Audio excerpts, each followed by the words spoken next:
Здравейте, без бутонки, отново нетрадиционно, отново сезона, в който аз и Томислав правиме епизоди, серии различни от различни места, така е нормално, но темата, която ни обединява е обща футбол.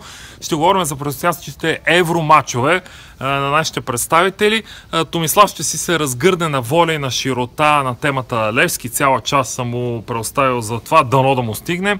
Аз ще опитам на едно място да поговорим за предстоящите мачове на Ботев, на Дунав и за ЦСК. Защо вмъкваме ЦСК? По две причини. Защото ЦСК някакси си заслужим правото поне малко да се докосне до евромачовете по някакъв косвен повод.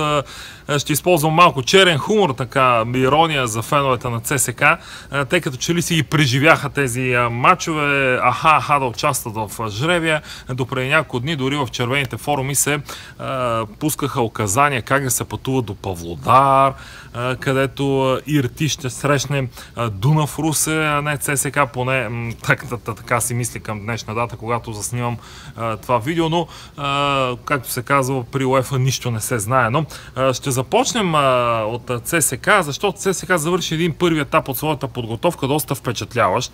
В Австрия 5 мача, 5 победи, с убедителна игра, убедителни резултати, голови победи 4-5, 2-3 гола, страшно много голмайстори. Фернандо Каранга доказва, че наистина ще бъде шилото и острието в атаката на червените. Сега какво следва обаче от тук нататък? ЦСКА си построи своята подготовка така, че да се прибере днес утре в България и да се готви за първи евромач. Нещо, което може би няма да се получи. И от тук нататък следва един много неприятен, поне за спорттехническото ръководство, момент, в който трябва да се преправя в движение подготовката. Ако Стамен Белчев и неговите помощници са направили така, че ЦСКА да достигне някаква оптимална върхова форма, именно в предстоящите няколко дни, когато се очакваше, поне от страна на ЦСКА се очакваше да има евромач, то ЦСКА ще остане с първи официален матч едва след 20 дни срещу Славия на 14 юли, когато започва новото първенство на Първа лига. Така че реално сега трябва да се стартира нов план за нова подготовка. Това е доста неприятно, за да се разпределят така силите, че ЦСК да не изпусне тази инерция, която взе в Австрия. Така че може би това е наистина негативното и неприятното от чисто спорт-технически план говоря.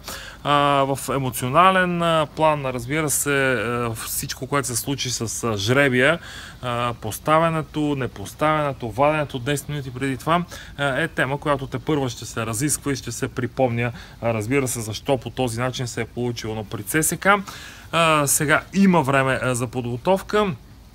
Труднотията идва от там как да се задържи тази форма, която червените показаха наистина срещу участници. Двата азербайджански отбора, не ги подценявайте, те са 2-3 години редовно си шарат из групите на Лига Европа. ЦСКА би Зенит, би Университета Крайова, един от водещите тимове в Румъния, изобщо показа игри.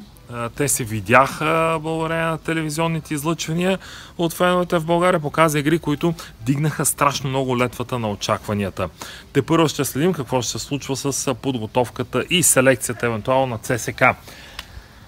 Дунав и Ботев в четвъртък стартират. Дунав с изключително трудна задача, поради присъствието на много българи в последните години в Казахстан. Следя често казахстанското първенство, гледал съм мачове. Иртиш този сезон не е в своята най-добра форма, така каквато представяше последните два сезона, но първенството е в разгара си в Казахстан, който е плюс. Макар че ние се шегуваме, че за българските тимове същото важи, защото кога свърши първенството, почти без никаква пауза започна подготовката и ето, че дойде новия сезон, така че и те са си горе-долу в своя разгар. Но на Дунав ще бъде много трудно. Ще бъде много трудно, защото Казахстанския клубен футбол последните години показва видимо израстване. На Дунав ще му липсва онази емоция от Европа, макар сигурен съм трибуните ще бъдат пълни на двубоя в Русе при цялото това завръщане, което толкова десетилетия се е чакало в Русе. Все пак наистина ще бъде много трудно. Стискаме палци, но Дунав успее. Матча на Ботев още на жребия говорихме, че албанският клубен футбол е една страхотна загадка. Страхотна загадка и така ще бъде. Не се знае какво да се очаква, но пък плюсът е, доколкото знам, в Албания няма да има много фенове на този матч, специално на този отбор. Нещото, което ще бъде плюс е домакинската подкрепа, която макар и в Бургас ще почувстват феновете на Ботев и мисля, че Ботев е с малко по-големи шансове да преодолее своя първи противник. Искрено се надявам да не се стига до познатата ситуация, в която още в първите матчове българските тимове отпадат. Искрено се надявам да успеем да отлепим малко, да понатрупаме коефициент, да имаме повод да си говорим за още европейски матчове. За сега не говорим за Лудогорец, защото те първа започват своята сериозна част от подготовката. Тяхните матчове са по-нататъка, но ще бъде изключително жалко като цяло за клубния футбол, ако в ранен етап по традиция напоследък българските тимове изпопадат и така феновете да тръгнат на ваканцийки на подобни места, вместо да ходят на матчове. Може би се чуете къде е това място. Тук ще ви посочи оператора един надпис, който може леко да заблуди. Къде точно се намираме или няма заблуда, ще разберем, не знам. Намираме се на едно хубаво място. Българските евроучастници също ще отиват на интересни места. Един в Казахстан, друг в Албания. Жалгир изчака Лудогорец, Левски към Черна гора, така че предстои да бъде интересно. Лятото предстои да е интересно. Не забравяйте ЦСК, отбор, който винаги ражда интересни новини, къде с позитивен, къде с негативен характер. Но връщайки се към ЦСК и приключвайки тази серия, ЦСК категорично даде своята сериозна заявка за присъствие в следващото първенство. Дали потенциал на тима на Стамен Вълчев ще разцъфне така като червена роза, те първа предстои да видим. Гледайте без бутонки, аз ще изгледам с интерес епизода на Томислав за сините, защото хвърлям по едно око в съседния двор, оттатък плета.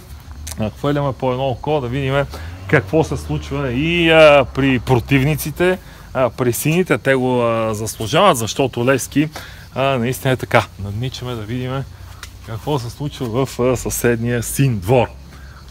За сините обаче оставяме Томислав Русев. От мен чао и надявам се следващия епизод на Без бутонки да е с много позитивен заряд след първите матчове от евротурнирите на българските представители. Чао!